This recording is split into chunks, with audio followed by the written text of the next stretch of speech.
Sri Amol Kohli. धन्यवाद अध्यक्ष महोदय। मैं महामहिम राष्ट्रपति जी के अभिभाषण पर धन्यवाद प्रस्ताव पर बोलने के लिए। कैमरा कहाँ है sir? They are not showing the speaker. No, it is okay. They are showing. Carry on. धन्यवाद अध्यक्ष महोदय। मैं महामहिम राष्ट्रपति जी के अभिभाषण पर धन्यवाद प्रस्ताव पर बोलने के लिए मेरी पार्टी राष्ट्रवादी कांग्रेस शरद चंद्र पवार पार्टी की तरफ से खड़ा हूं, जिस पार्टी को चिल्ला चिल्ला कर हम ओरिजिनल है ये कहने की नौबत नहीं आती, क्योंकि महाराष्ट्र की जनता ने फैसला कर दिया है कौन असली है और कौन नकली है। राष्ट्रपति जी ने जिन उपलब्धियों का उल्लेख किया उसके लिए मैं सरकार का अभिनंदन करता हूं, लेकिन कुछ बुनियादी सवाल है अध्यक्ष महोदय।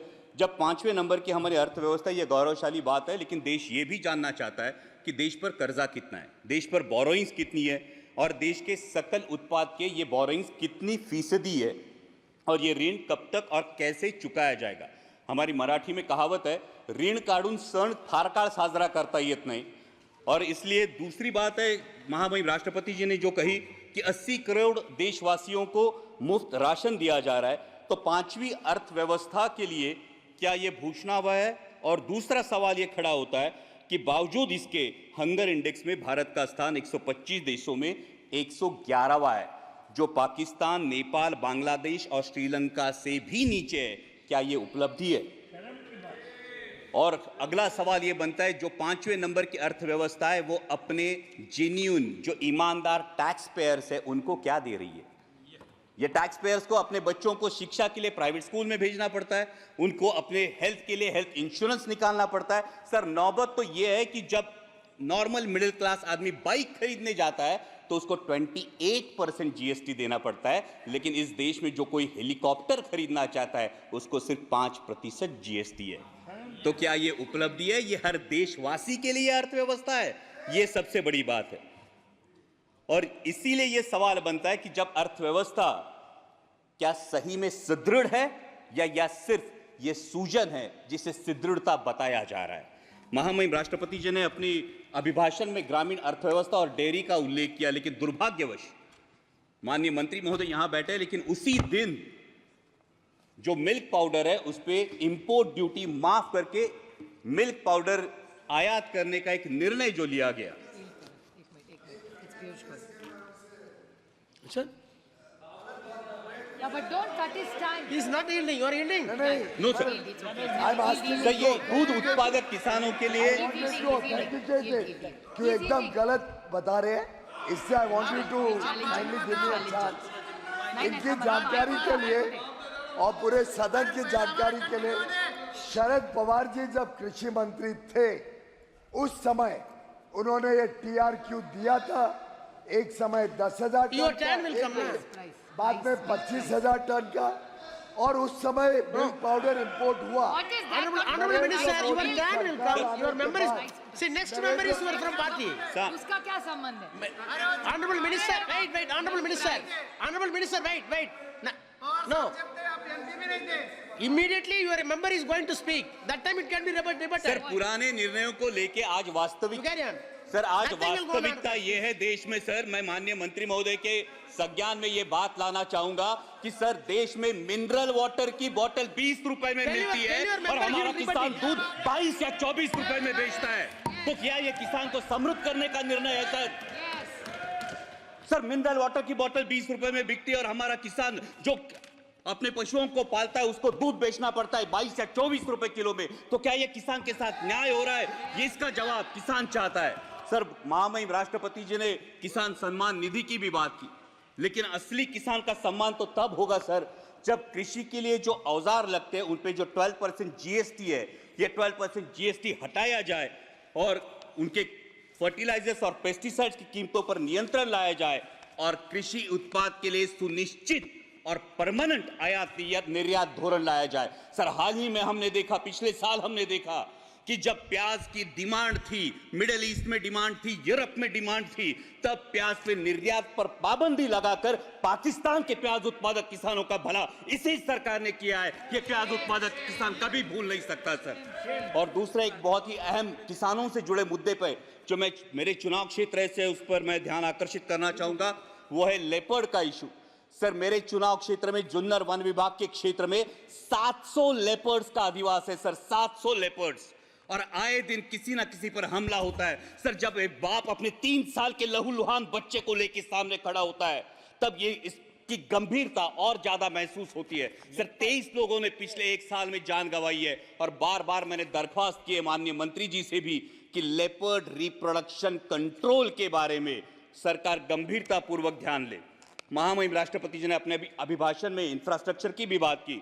जो 3,82,000 किलोमीटर हाईवे हुए हैं उसके लिए मैं सरकार का अभिनंदन करता हूं, लेकिन जिस रेलवे ट्रांसपोर्ट के लिए 1/3 कॉस्ट लगती है और एक ऑयल इंपोर्टिंग कंट्री के लिए इन रेलवे में कितना इजाफा हुआ ये भी हम जानना चाहते हैं। और दूसरी बात यह है, जिन प्रोजेक्ट्स के लिए महाराष्ट्र गवर्नमेंट ने 50% कॉस्ट शेयरिंग के लिए अनुमति दी थी वो 3 प्रोजेक्ट्स है सर, अहमदनगर बीड परली, वर्धा यवतमाल नांदेड़ और वर्षा और गढ़चिरौली, जो 3 साल में रेलवे कंप्लीट करने वाला था। आज 15 साल बाद भी ये प्रोजेक्ट्स निर्माणाधीन है, ये इनकम्प्लीट है। और महाराष्ट्र के गोल्डन ट्रायंगल को जोड़ने वाली पुणे नासिक रेलवे जैसा एक एम्बिशियस प्रोजेक्ट, जिस प्रोजेक्ट की फाइल कैबिनेट अप्रूवल के लिए पिछले 2 साल से पड़ी है, ना उसको कैबिनेट अप्रूवल मिल पा रहा है और ना ही इसकी इंप्लीमेंटिंग एजेंसी तय हो रही है। साथ ही में दौंड से पुणे तक जो लोकल की डिमांड है, ये भी डिमांड अब तक उसकी आपूर्ति नहीं की गई है सर। डिफेंस सेक्टर के रिफॉर्म की महामहिम राष्ट्रपति जी के अभिभाषण में बात हुई, और आज ही मैं जब भाषण सब सुन रहा था तब भारतीय न्याय संहिता की अंग्रेजों के जमाने की कानूनों को बदलने की जो बात हुई, लेकिन सर डिफेंस के बारे में रेड जोन का ये मुद्दा है जो पिंपरी चिंचवड़ में और देश के 13 राज्यों में रेड जोन लागू होता है। ये रेड जोन 1903 के इंडियन डिफेंस एक्ट, अंग्रेजों के जमाने के कानून के तहत 2000 यार्ड का लागू होता है, लेकिन 1970 में जो स्टेक रेगुलेशंस हमने अपनाए, जो यूएन के स्टेक रेगुलेशंस हमने अपनाए, जिसको 2005 में अमेंड किया गया, उस स्टेक रेगुलेशन के तहत 200 से 500 मीटर सिर्फ रेड जोन की मर्यादा होनी चाहिए। और इसलिए रेड जोन क्या है? रेड जोन ये होता है जो डिफेंस का जो सेक्टर होता है, ये डिफेंस के सेक्टर के इसमें निर्माण के लिए अनुमति नहीं दी जाती, इन घरों को गैर कानूनी करार दिया जाता है। और इसलिए मेरी दरख्वास्त है कि अंग्रेजों के इस कानून को त्याग कर 1905 के इंडियन डिफेंस एक्ट को त्याग कर स्टेक रेगुलेशंस के तहत 500 मीटर के परे रेड जोन हटाया जाए और लाखों देशवासियों को राहत दी जाए। सर अगला मुद्दा युवाओं की जो बात हुई महामहिम राष्ट्रपति जी के अभिभाषण में, लीडर ऑफ अपोजिशन ने नीट का भी मुद्दा उठाया। ये करोड़ों भारतीय युवाओं के एस्पिरेशन का मुद्दा है सर, और नीट को लेके बहुत असमंजस है। सब जगह पे नीट का सिलेबस सीबीएसई बोर्ड के तहत है। जो बच्चे स्टेट बोर्ड में पढ़ाई करते हैं उनको क्लासेस लगाने से कोई दूसरा ऑप्शन नहीं बचता, और क्लासेस की फीस लाखों में चली जाती है। और अभी नीट पेपर लीक के इल्जामों के बाद ये असमंजस युवाओं में है, क्या रीनीट होने वाली है? अगर रीनीट होती है तो जिन बच्चों ने ईमानदारी से पढ़ाई की उन बच्चों का क्या होगा?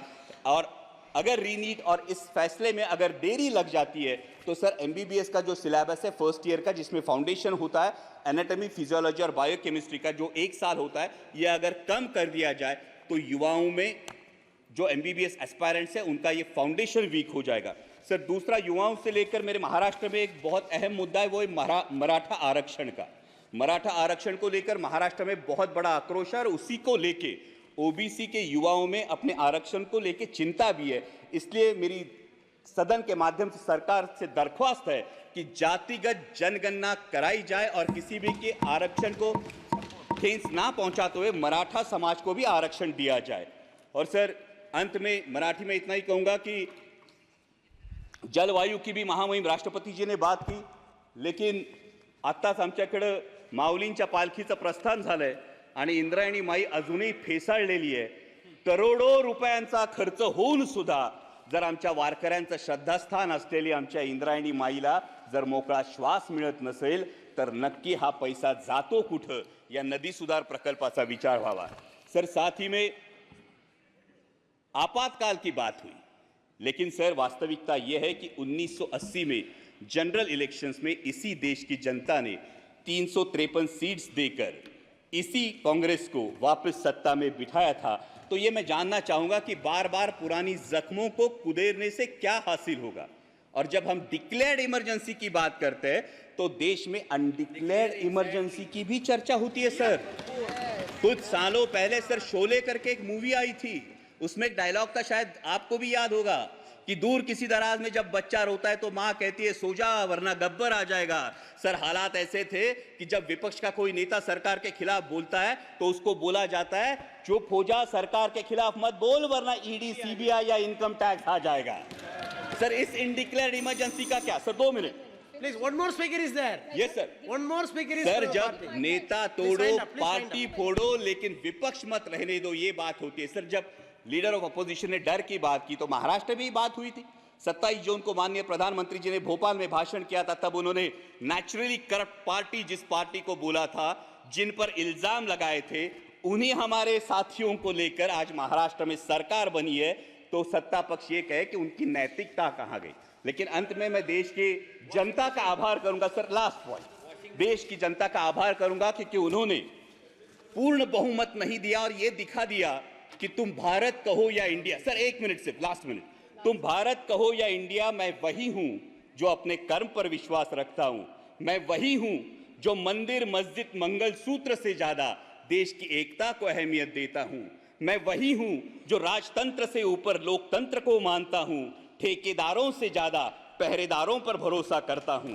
तुम भारत कहो या इंडिया, मैं वही हूं जो नफरत से ज्यादा मोहब्बत चाहता हूं, अहंकार से ज्यादा विनम्रता का आदर करता हूं, अधिकार से ज्यादा जिम्मेदारी निभाता हूं। मैं वही हूं जो संविधान से चला हूं और संविधान को ही अपने सर आंखों पर रखता हूं। धन्यवाद अध्यक्ष। देश विदेशातील प्रत्येक घडामोडींचे लाईव्ह अपडेट मिळवण्यासाठी आता साम टीव्हीच्या सर्व सोशल मीडिया प्लॅटफॉर्मला लाईक, फॉलो आणि सबस्क्राईब करा। तसंच सर्व नोटिफिकेशनसाठी बेल आयकॉन प्रेस करायला विसरू नका।